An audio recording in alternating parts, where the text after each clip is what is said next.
Good morning mga idol. Dito naman po si Mechanics TV Vlogs. So, samahan nyo ako ulit sa ating malibo, no? Tuturo ko sa inyo kung paano babaklasin yung ignition switch at saka sa airbag ng clock spring. Yan. So may binili tayong second hand na ganito. Tuturo ko sa inyo kung paano bubunutin una to, kasi dito yung sa loob yung ignition switch. Ang sasakyan po natin ay Malibu, Chevrolet Malibu.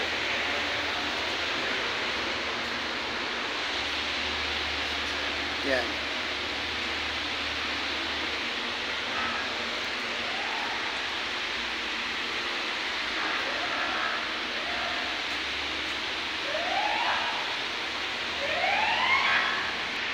So right mga idol, no, hindi na ako paligoy-ligoy pa, simulan na natin.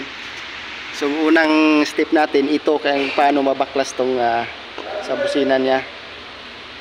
Dito sa ilalim ng manubela niya makikita niyo itong butas na to, yan, dalawa.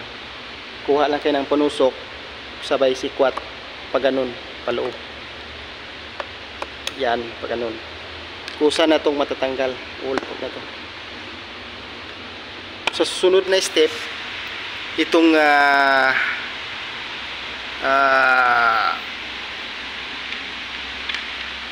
nut dito, ito yung sa shafting dito, yan, kuha lang kayo na yung star na yan, no?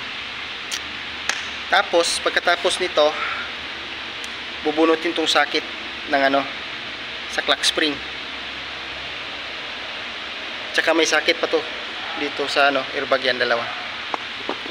Yan, iangat nilang to, iangat, tapos bunot na agad yan, yung dalawa. Katapos mga master, pag bunot nyo dito, ito, yung clock spring, may maliit na mga screw lang, 4. Ayan.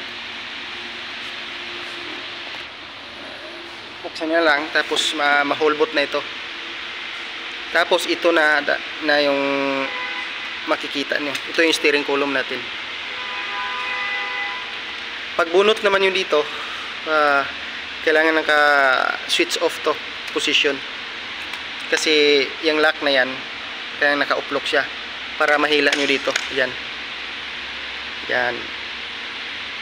Kailangan naka switch position to siya, switch off, para mabunot nyo dito sa lock. Right, so ganyan lang kasimple mga master, mga idol. Subaybayan lang yung mga video ko. Right, thank you.